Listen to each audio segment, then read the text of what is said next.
రానున్న ఎన్నికల్లో assembly parliament స్థానాలకు పోటీ చేసే అభ్యర్థుల ఎంపిక కోసం జనసేన పార్టీ అధినేత పవన్ కళ్యాణ్ విజయవాడ జనసేన పార్టీ కార్యాలయంలో దరఖాస్తుల స్వీకరణకు ఒక స్క్రీనింగ్ కమిటీ నియమించడం జరిగింది. ఆ స్క్రీనింగ్ కమిటీ ఆధ్వర్యంలో విజయవాడలో దరఖాస్తుల స్వీకరణ కార్యక్రమం 10 రోజుల నుంచి కొనసాగుతూనే ఉంది.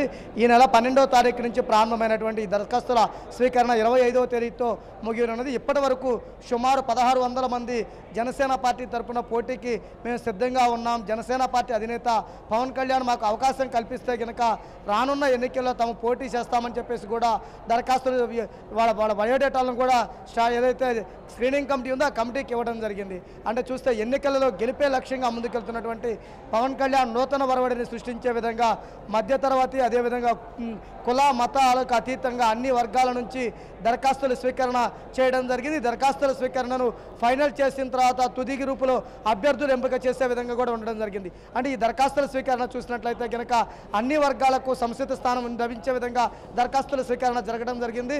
ముఖ్యంగా చూస్తే కనుక ప్రభుత్వ ఉద్యోగులుగా ఉన్నటువంటి వారు కూడా సుమారు 40 మంది దరఖాస్తులు ఇవ్వటము, అదేవిధంగా వైద్య వృత్తిలో ఉన్నటువంటి డాక్టర్లు ఒక 60 మంది, సాఫ్ట్వేర్ ఇంజనీర్లే కాకుండా వివిధ రంగాలలో పనిచేస్తున్న వారందరూ న్యాయవాదులతో సహా అందరూ కూడా అన్ని రకాల వర్గాల వారు కూడా మొత్తం జనసేన పార్టీ తరఫున జనసేన పార్టీ అధినేత పవన్ కళ్యాణ్ అవకాశం కల్పిస్తే తాము ఎన్నికలకు సిద్ధంగా ఉన్నాం, తాము ఎన్నికల్లో పోటీ చేస్తామనే విధంగా కూడా వాళ్ళందరూ తమ బయోడేటాలను స్క్రీనింగ్ కమిటీకి ఇవ్వటము, స్క్రీనింగ్ కమిటీ ద్వారా కూడా వారికి సంబంధించినటువంటి వివరాలు నమోదు చేసుకోవడం జరిగింది. అంటే రానున్న ఎన్నికలకు సంబంధించి 175 అసెంబ్లీ స్థానాలు, అదేవిధంగా 25 పార్లమెంట్ స్థానాలకి సంబంధించి జనసేన పార్టీ రాజకీయ పార్టీలకు భిన్నంగా దరఖాస్తుల స్వీకరణ ప్రారంభించింది. దరఖాస్తుల స్వీకరణ రోజు రోజుకు ఊపందుకుంటూ విజయవంతంగా కొనసాగుతూ ఉంది. అంటే మొదటి రోజు కొంచెం స్వల్పంగా ప్రారంభమైనటువంటి ఈ దరఖాస్తుల స్వీకరణ చూస్తే కనుక రోజు రోజుకు గణనీయంగా పెరుగుతూ పోవడం జరిగింది. మొత్తం రోజుకు 300 నుంచి 400 మంది సభ్యులు హాజరవుతున్నారు. ఇప్పటికీ 10 రోజుల్లో 1600 మంది అభ్యర్థులు తమ బయోడేటాలను స్క్రీనింగ్ కమిటీకి ఇవ్వడం జరిగింది. అంటే ఇళ్లలో మహిళలు పురుషులే కాకుండా చూస్తే వికలాంగులతో పాటు థర్డ్ జెండర్ కూడా ఉన్నటువంటి ఉండటం జరిగింది. అంటే ఇప్పటివరకు చూసినట్లయితే కనుక కోట్లాది రూపాయల డబ్బు, అదేవిధంగా వంశపారంపర్య రాజకీయాలు, అదేవిధంగా వీరికి సంబంధించి హై ఇన్ఫ్లేషన్స్ ఉన్నవారికి ఇక్కడ చూస్తే కనుక రాజకీయ పార్టీల్లో ఎమ్మెల్యే సీట్లు కన్ఫర్మ్ అవుతున్నటువంటి పరిస్థితుల్లో పవన్ కళ్యాణ్ ఒక నూతన ఒరవడ తీసుకొచ్చే విధంగా మార్పే లక్ష్యంగా వచ్చినటువంటి పార్టీ జనసేన పార్టీ. ఈ పార్టీలో ప్రతి ఒక్కరి నుంచి ఆహ్వానించడం జరిగింది. ప్రతి ఒక్క కార్యకర్త కూడా జనసేన పార్టీ తరఫున పోటీ చేయాలనుకునే వాళ్ళు కూడా ప్రతి ఒక్కరు తమ బయోడేటాలను స్క్రీనింగ్ కమిటీ ముందు ఇచ్చి వారికి సంబంధించిన వివరాలు నమోదు చేసుకోవడం జరిగింది. అయితే ప్రస్తుతం మనతో కొంతమంది ఇక్కడ అభ్యర్థులు అదేవిధంగా స్క్రీనింగ్ కమిటీ ముందు హాజరైన వారు ఉన్నారు. వారిని అడిగి ఒకసారి ఎలా ఫీల్ అవుతున్నారో తెలుస్తున్నాం. మేడం చెప్పండి, ఇక్కడ ఏదైతే జనసేన పార్టీ విభిన్న రాజకీయ పార్టీలకి భిన్నంగా ఒక ఏదైతే ఎన్నికలకు పోటీ చేయాలనుకునే వారికి దరఖాస్తు ఆహ్వానించడము, బయోడేటాలు నమోదు చేసుకున్నారు కదా, మీరు ఎలా ఫీల్ అవుతున్నారు? ప్రతి సామాన్యుడికి అవకాశం ఇచ్చినందుకు పవన్ కళ్యాణ్ గారికి కృతజ్ఞతలు తెలియజేసుకున్నాను. నేను ఒక సాధారణ మహిళని, నాకు కూడా ఈ అవకాశం ఇచ్చినందుకు పవన్ కళ్యాణ్ గారికి చాలా చాలా కృతజ్ఞతలు తెలియజేసుకుంటున్నాను. ఏలూరు ప్రజలకి మంచి చేయాలని ఒక మంచి ఆలోచనతో మంచి నాయకుడు వచ్చాడు, ప్రజల సమస్యలు పరిష్కరించడానికి ఆ నాయకుడికి తోడంటూ ఉండాలి అని చెప్పేసి ఒక అడుగు ముందు నేను వేయడం జరిగింది.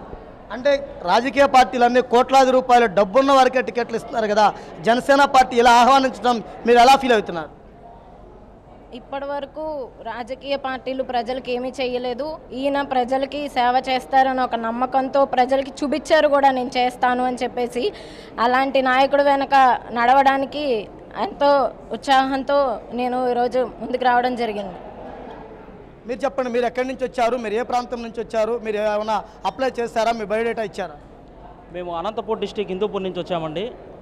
మేము ఎన్నో రాజకీయాలు చూసాము, ఇలాంటి రాజకీయం మేము సరికొత్తగా చూస్తున్నాము. చాలా ఆనందకరంగా ఉంది. ఎందుకంటే ఎన్నో కోట్ల రూపాయలు పెడితే కానీ అప్లికేషన్ కూడా టేబుల్ ముందుకు పోయినటువంటి జాబితాలో ఉన్నటువంటి ఈ ప్రభుత్వాల్లో ఒక సామాన్య వ్యక్తుల్లోనే నేను పుట్టిస్తానన్నటువంటి మన అధినేత పవర్ స్టార్ పవన్ కళ్యాణ్ గారు తన మాట మీద నిలబెట్టుకొని ఇంతమంది వేలాది మందిగా తరలి వచ్చి అప్లికేషన్లు పెడుతున్నారంటే ఆయనకి మేము హృదయపూర్వకంగా హ్యాట్స్ ఆఫ్ చెప్తున్నాము. ఇది డబ్బుతో ముడిపడేది కాదు, సామాన్య ప్రజలతోనే సాధ్యమని మేము సభాపూర్వకంగా చెప్పుకుంటున్నాము. అదేవిధంగా అనంతపురం జిల్లా నుంచి ఆయన పోటీ చేస్తున్నట్టున్నాడు. అఖండమైన మెజార్టీతో మేము ఆయన్ని గెలిపించుకోగలుగుతామని హృదయపూర్వకంగా కోరుకుంటున్నాం సార్. ఇక్కడ యువతులు అదేవిధంగా యువకులు కూడా రావటం జరిగింది. వీరందరూ కూడా తమ నియోజకవర్గాలకు సంబంధించి తమకు అవకాశం ఇస్తే గనక తప్పనిసరిగా ఎన్నికల్లో పోటీ చేస్తాం, విజయం సాధిస్తామని చెబుతున్నారు. మేడం చెప్పండి, మీరు ఎక్కడి నుంచి వచ్చారు, మీరు ఏ ప్రాంతానికి అప్లై చేస్తున్నారు? నేను భీమవరం నగరం నుంచి వచ్చానండి. నేను భీమవరం ఉండి కాన్స్టిట్యున్సీకి అప్లికేషన్ పెట్టుకోవడం జరిగింది. జనసేన పార్టీ తరఫున ఇలా అప్లై చేయడానికి మీరు ఎలా ఫీల్ అవుతున్నారు? మీరు గృహిణిగా ఉన్నవారు ఇలా రావటం వల్ల ఎలా ఫీల్ అవుతున్నారు?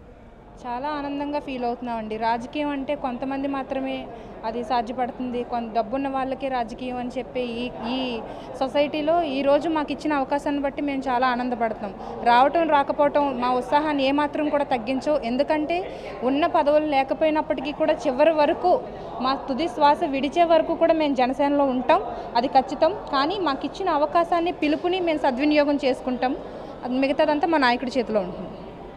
జనసేన పార్టీ అధినేత పవన్ కళ్యాణ్ మాకు ఇచ్చిన అవకాశాన్ని మేమందరూ సద్వినియోగం చేసుకుంటాం. సామాన్య కుటుంబం నుంచి వచ్చిన వారికి మేము ఎన్నికల్లోనూ అదేవిధంగా రాజకీయాల్లో రాణించడానికి మాకు ఒక వేదిక జనసేన పార్టీ. ఈ వేదిక ద్వారా మేమందరం కూడా తమకున్నటువంటి అవకాశాలను నిరూపించుకోవడానికి సిద్ధంగా ఉన్నామని కూడా వాళ్ళు ముక్త ఖండంతో చెబుతున్నారు. రాష్ట్రంలో వివిధ రాజకీయ పార్టీలన్నిటికీ భిన్నంగా జనసేన పార్టీ ఈ దరఖాస్తుల ఆహ్వానం పలకటము, అదేవిధంగా 1600 మంది అభ్యర్థులు ఇక్కడికి వచ్చి వారి బయోడేటాలను అందజేయటమే కాకుండా వారు ఏ ప్రాంతాల్లో పోటీ చేయాలనుకుంటున్నారు, ఏ ప్రాంతం నుంచి వచ్చామని కూడా క్లియర్గా రాయటం జరిగింది. అంటే చూస్తే ఒక్కొక్క నియోజకవర్గానికి సంబంధించి ప్రతి ఒక్కరూ ఎక్కువ సంఖ్యలో పోటీ పడే అవకాశం ఉండడం జరుగుతుంది. కాబట్టి ఈ స్క్రీనింగ్ కమిటీ పూర్తి స్థాయి సిద్ధం చేసిన తర్వాత తుది నిర్ణయం పవన్ కళ్యాణ్ తీసుకుంటారని కూడా వీడు ప్రకటించడం జరిగింది. అంటే జనసేన పార్టీకి సంబంధించి చూస్తే కనుక ప్రతిరోజు నిత్యం వందల సంఖ్యలో దరఖాస్తులు ఆహ్వానించడమే కాకుండా ముక్త ఖండంతో చేయడం జరిగింది. అంటే ఇప్పటి వరకు చూసుకున్నట్లయితే కనుక ఈ 10 రోజులలో కూడా ప్రభుత్వ ఉద్యోగులు అదేవిధంగా వైద్య వృత్తిలో ఉన్నటువంటి డాక్టర్లతో పాటు న్యాయవాదులు వీళ్ళందరూ కూడా ఎక్కువ సంఖ్యలో దరఖాస్తు చేసుకోవడం జరిగింది. అంటే మార్పు కోరుకోవడం కోసం వచ్చినటువంటి జనసేన పార్టీ అధినేత పవన్ కళ్యాణ్కి మేమందరూ సపోర్ట్గా ఉంటాం, మాకు ఎన్నికల్లో పోటీ చేయడానికి సీటు వచ్చినా రాకపోయినా కానీ తామందరూ జనసేన పార్టీ తరపు నుండి ప్రజా సమస్యలపై పోరాడతాం, సమాజంలో మార్పు రాజకీయాలలో అకౌంటబిలిటీ ఖచ్చితత్వం తీసుకొస్తామని చెప్పేసి కూడా ముక్త ఖండంతో చెబుతున్నటువంటి పరిస్థితి ఉండడం జరిగింది. Right, thank you Srinivas. Hello, this is your Nandu. Please do subscribe to New Waves Media. ఇలాంటి మరిన్ని మంచి వీడియోలు కావాలని కోరుకుంటున్నారా? అయితే పక్కనే ఉన్న గంట సింబల్ను క్లిక్ చేయండి. అలాగే సబ్స్క్రైబ్ చేయండి.